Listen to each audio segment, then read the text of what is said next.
हमें छाँव मिली गुरु चरणन की, हुई धूप कड़ी जब जीवन की। इससे याद आया कि जहाँ हम जीते हैं वहाँ हमेशा कड़ी ही धूप रहती है। छाया अगर दिखती भी है तो ऐसा जैसे क्षण भर को एक बादल आया और चला गया, बाकी धूप ही धूप रहती है। बाहर कड़ी दोपहरी है, भीतर छाया गहरी है। बाहर कड़ी दोपहरी है, भीतर छाया गहरी है। अगर हम बाहर छाया और ठंडाई खोजें तो बाहर नहीं, भीतर है। जीवन पथ में इतने संकट, चुभे पाँव में कितने कंटक, किंतु हृदय का कुसुम खिलाती अपनी याद सुनहरी है। बाहर कड़ी दोपहरी है। हमारी आदत है बाहर बाहर, हमारी आंखें बाहर बाहर देखती हैं, लेकिन भीतर आना ये एक आदत की बात है। इस आदत को बदलना है। जब हम भीतर आएंगे तो भीतर आने पर हमें जो छाँव मिलेगी, भीतर लौटने पर जो गुरु की वाणी हम सुनते हैं, वो उसके प्रज्ञा सूत्र जिएंगे। जब एक एक अभी हम जो चल रहे हैं मेविल कॉलिंस के जो सूत्र हैं, उनको ऐसे सुन के बस भूल मत जाना, उनको जीवन में उतारना है। एक एक सूत्र गौर से सुनना, पूरे जीवन को रूपांतरित कर सकते हैं। पूरे जीवन को वो जीने के सूत्र हैं। बहुत ही एक एक सूत्रों को मोती की तरह संभाल कर रखना। और ओशो ने जो उसके राज खोले हैं, उससे हमारे जीवन में छाँव मिल सकती है, सुकून मिल सकता है। यूनान की मूसा की कथा है एक, बल्कि जीवन की घटना है। हजरत मूसा के जीवन की घटना है कि वो जब एक बार सिनाई पर्वत पर गए तो वहाँ पर उनको अचानक आवाज़ आई कि जूते उतारो। आदेश आया, उन्होंने जूता उतारा। बोले पवित्र जगह है ये, तुम पवित्र मंदिर में प्रवेश कर रहे हो। उस पर्वत से आवाज़ आई और वहाँ जब उन्होंने प्रवेश किया तो देखा कि झाड़ियाँ जल रही हैं, प्रकाश ही प्रकाश है। लेकिन आश्चर्य की बात कि कोई झाड़ी जल नहीं रही है, प्रकाशित भर है, जल नहीं रही कोई झाड़ी, कोई मुरझाई नहीं है, और इतनी लपट ही लपट है प्रकाश की। तो ये कहने का तरीका है कि वो प्रकाश कैसा है भीतर का। वो प्रकाश ऐसा है कि बर्फ जैसा ठंडा कह लो, ठंडक है उसमें, और वैसी लपट है जैसे अग्नि में है, वैसा तेज है जैसे अग्नि में है। लेकिन वो ठंडा प्रकाश, वो ठंडी रोशनी बाहर नहीं है। एक बार भीतर दिखाई दे दी तो सर्वत्र उसके दर्शन होते हैं।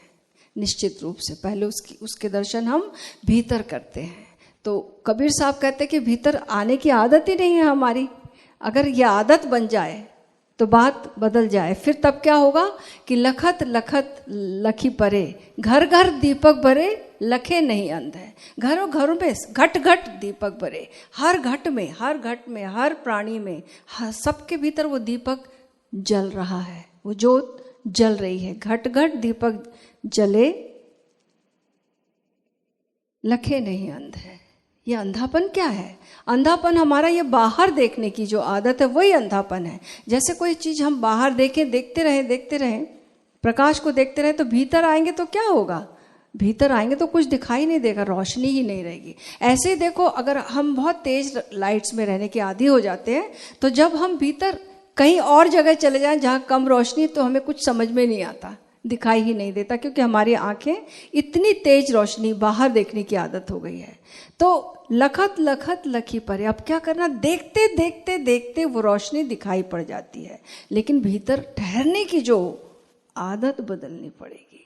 क्योंकि हमारी जो आवश्यकताएं थी शरीर की, हमने जन्म लिया, ये आवश्यकताएं पैदा हुई, तो ये सारी इंद्रियां हैं, ये बाहर की ओर हमें खींचती रही, क्योंकि इनकी आवश्यकता बाहर से पूरी होती रही। लेकिन अब जो भीतर आना है, तो इसके लिए हमें इन्हें मोड़ देना होगा, एक नई आदत डालनी होगी कि अब चलो अपने घर को वापस प्रतिक्रमण, अपनी ओर लौटना, इस घट में लौटना, इस घर में लौटना और अपने भीतर लौटकर फिर थोड़ा धीरज।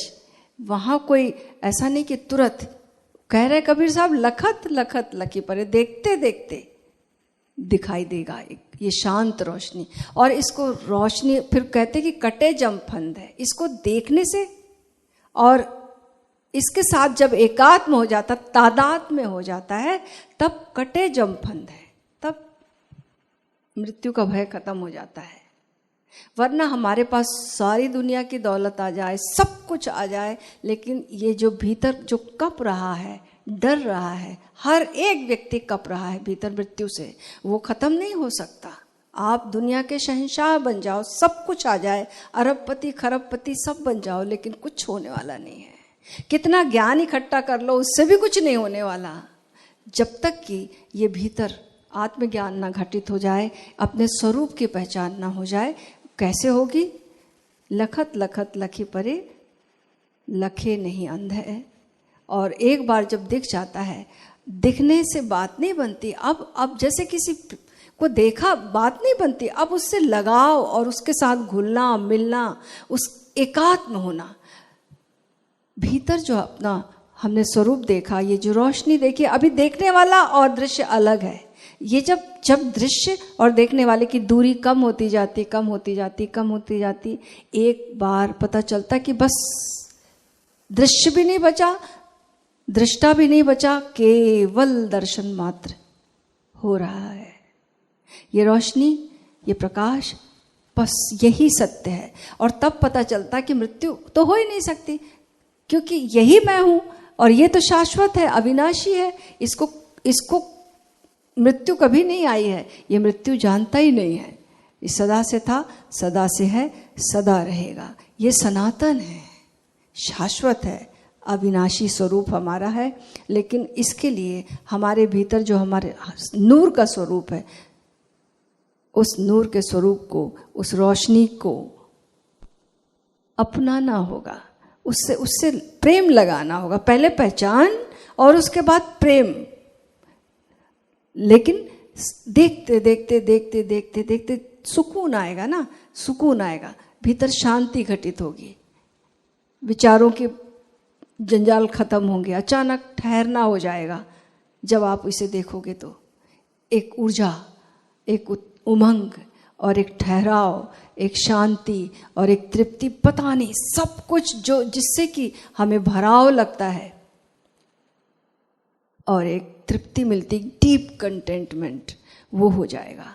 लेकिन देखते देखते जब ऐसा होने लगेगा, तब लगाव बन जाएगा इससे, तब बार बार खींचे चले आओगे, बार बार हमारी चेतना अपने आप आने लगेगी अपने भीतर। और फिर जब हम बार बार अपने भीतर अपने स्वरूप में स्थिर होने लगेंगे, तो एक दिन पाएंगे कि हम मिट गए और हमारा जो वास्तविक स्वरूप है वह शेष रह गया। और जिस दिन अपने भीतर हम इस नूरमय रूप को पहचानते हैं, अपने वास्तविक स्वरूप को, तो उस दिन सबके भीतर यही है, इसका भी एहसास होता है। फिर उसके बाद ऐसा नहीं कि मैंने मेरे भीतर जान लिया तो बस, ऐसा नहीं, बात यहीं तक नहीं रुकती, अब बात बढ़ती है आगे।